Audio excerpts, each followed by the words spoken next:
영통초등학교의 모든 선생님들 화이팅! 안녕하세요. 영통초등학교 여러 선생님들 그리고 교장 선생님 만날 수 있어서 너무나 큰 기쁨이었고 영광이었습니다. 정말 다시 한번 감사드립니다. 제가 유명한 작가가 아닌데도 마치 우리나라 인류 작가인 것처럼 대우해 주시고, 또 제가 한 이야기에 대해서 이렇게 의견을 또 공유해 주셔서 함께 공유하고 그리고 배운 듯한 그런 느낌이었습니다. 예전에야 이렇게 학교에 찾아가면 여러 가지 부분에서 이런 교육에 어떤 문제점이 있지 않느냐, 제가 이런 얘기도 드렸지만 이젠 학교가 참 많이 변화했죠. 선생님들께서 누구보다도 우리 아이들에게 좀 더 정말 창의적이고 정말 재미있고 이런 교육을 하고자 노력을 하고 계시기 때문에 저에 비해서 훨씬 더 훌륭한 그런 노하우를 가지고 계시고 마인드를 가지고 계심을 제가 잘 알고 있기에 이렇게 말하기가 어려웠습니다.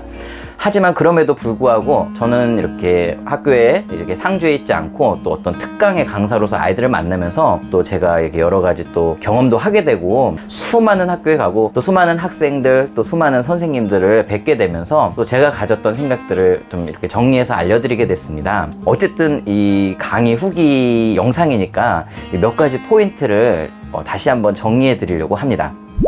일단 저희가 저희의 자식을 키우는 게 아니라 사실은 남의 아이를 가르치고 있는 입장이잖아요. 그러다 보니까 이렇게 참 회의가 많이 들기도 합니다. 아이고, 내 아이에겐 이렇게 하지 못하는데 다른 아이에게 이렇게 하고 있는 자신을 보면. 그런데 이 세상에 다른 사람에게 이렇게 공헌하고 또 다른 사람에게 유익함을 주는 것만큼 더 좋은 직업은 없다고 합니다. 그렇게 함으로 해서 많은 복을 받게 되고 또 좋은 일들이 많이 생기게 된다고 하니까 어쩌면 이건 다른 사람을 위한 일이 아니라 바로 나 자신과 내가 살아가는 사회를 위한 일이라고 하는 걸 기억해야 하지 않나, 이렇게 한번 생각해 보게 됩니다. 우리는 아이들에게 이 모방에 대한 거에 대해서 모방, 그러니까 다른 사람을 따라하는 행위에 대해서 사실은 잘 알려주고 있으면서도 동시에는 약간 아이들이 이걸 문제시하게끔 또 만들고 있는데요. 초등학교 때 우리 아이들이 하게 되는 모방은 그야말로 그냥 뭐라고 해야 될까, 과수원에 그냥 기름진 흙 같은 거라고 말하면 좋을까요? 아이들이 자꾸 모방을 하면서 다른 사람 걸 베낀다, 따라한다, 따라하는 것에 문제가 있다, 이런 의식을 가질수록 사실 남의 것을 해보면서 이렇게 배울 수 있는 기회를 잃게 되고, 다른 사람의 걸 모방해보지 않으면 자신의 것을 만들지 못한다는 거 우리 선생님들도 잘 아시잖아요. 그래서 우리 아이들이 모방에 대해서 정말 자유롭게 도전하고 또 표현할 수 있도록, 또 우리 모방에 대해서 칭찬하고 서로 격려하고 또 이렇게 모방을 잘 하려면 같은 어떤 것들이 반복되게 되는 이런 반복에 대해서 짜증내지 않고 당연하게 받아들이는 거, 이런 것들이야말로 사실 우리 아이들이 꼭 해야 할 가장 좋은 바탕이 돼주는 부분들인데요. 모방을 하면서도 사실 우리 아이들은 변화를 자꾸 합니다. 똑같은 걸 그리면서도 이 아이는 약간 요렇게, 저 아이는 저렇게, 저 아이는 저렇게 이렇게 바꿔가는 것들을 발견할 수 있고, 그런 부분들을 이렇게 초점을 가지고 이렇게 관찰해 주시고 또 이렇게 칭찬해 주시면 그 아이에게 정말 이렇게 와닿는 무한한 칭찬이 될 수 있고요.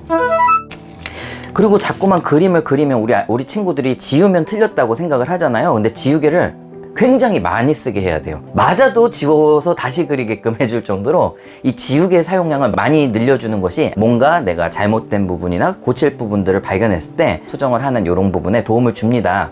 잘 그린 그림은 한 번에 잘 그린 그림을 말하는 게 아니라 여러 번 고쳐 그린 그림이 훌륭한 그림, 잘 그린 그림이라는 걸 아이들에게 많이 인지시켜 주셨으면 하는 바람입니다. 어떤 초등학교 선생님이 약간 문제가 보이는 어떤 아이에 대해서 관심을 갖고 저에게 상담을 요청하신 이야기 드렸잖아요. 그런데 저는 그 상담 속에서 이 선생님이 그 아이에게 해줄 수 있는 어떤 실질적인 답을 찾기 이전에 이 아이에게 갖는 어떤 관심, 그리고 이 아이를 위해서 뭔가 선생님이 알아보고 조사하는 이 과정, 여기에 선생님이 정말 무한한 사랑이 있다. 그래서 그 선생님과 그 아이의 만남은 정말 훌륭한 만남이고 이 아이는 변화될 거라고 선생님들께 말씀드린 적이 있습니다. 그래서 선생님들 그런 거를 골치라고 생각하실 수도 있지만 워낙 많은 친구들을 만나셔서 저보다 더 잘 아실 것 같은데, 이게 골치가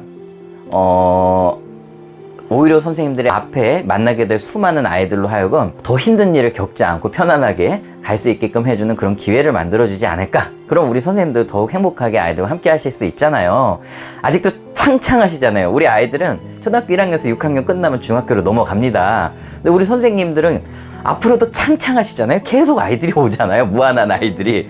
그러니까 오늘의 이 경험을, 그리고 오늘의 이 고통을 예, 잘 받아들이시면 좋겠다는 생각이 듭니다. 마지막으로 저희 아이들이 다양한 재료를 사용합니다. 학교에서 아이들에게 뭘 준비해 오라고 하는 게 상당히 큰 부담이 됩니다. 그런데 이 미술 표현에서 특히나 뭐 만화 웹툰도 마찬가지고 이 모든 어떤 자유로운 창작에서는 어떤 단일한 하나의 재료를 활용해서 그 재료의 어떤 사용법이나 기법을 익히는 것보다 필요에 맞게 여러 가지 재료를 공동으로 이렇게 사용을 하는, 즉 혼합 재료 사용이 아주 중요합니다. 근데 제가 학교에 가볼 때마다 느껴요. 예전에 수묵화 수업도 한 적 있고, 특히 수묵 담채화, 수묵 채색화 이런 거 할 때 제가 엄청난 고통을 받았던 이유가 책상 위에 뭘 놓을 공간이 없습니다. 책상 위에 재료를 깔아놓고 그림을 그려야 되는데 스케치북 놓고 뭐 색연필만 놔도 그냥 실수로 툭 치면 떨어져서 난리가 나죠. 저는 이런 생각을 해봤습니다. 혼합 재료를 할 때 가장 중요한 건 무엇인가? 그림의 사이즈를 줄여주는 겁니다. 원래 8절을 썼다면 그의 반 정도에 해당하는 종합장을 쓰고요. 종합장을 놓고도 놓을 공간이 없다 그러면 종합장의 반 정도에 해당하는 더 작은 종이를 아이들에게 주는 겁니다. 그러면 재료들을 많이 놓을 수 있고 그림을 그릴 수 있는 공간은 줄어들다 보니까 우리 아이들이 더 섬세하게 그리고 다양한 재료를 활용해서 더 깊이 있게 표현해 볼 수 있는 기회를 얻을 수 있죠. 그래서 아이들에게 뭐 늘상은 아니지만 여러 가지 재료를 사용해서 좀 더 작은 종이에 재료를 혼합해서 사용해 볼 수 있는 기회를 꼭 주셨으면 좋겠습니다. 정말 이 가을에 좋은 일 가득하시고 또 1년간 얼마나 열심히 달려오셨어요. 정말 마무리 잘 하시고 아이들과 행복한 학교 생활 하시고 또 미술 창작할 때도 더욱 에너지틱하게 한번 해보시고요. 이 세상에 수많은 아이들 중에 단 한 명의 아이지만 그 아이로 하여금 나는 행복한 선생님, 사랑받는 선생님, 기쁜 선생님, 훌륭한 선생님이 되는 거 아닌가 생각합니다. 바로 선생님들께서 저한테 해주신 말, 우리 아이들에게 가장 필요한 건 관심과 사랑이다, 이 말을 마지막 멘트로 이렇게 드리면서 오늘 선생님들과의 영상편지 후기를 마무리하려고 합니다. 우리 아이들 관심과 사랑으로 더욱 행복하게 만들어주시길 기원합니다. 그럼 선생님들 좋은 기회에 또 뵙겠습니다.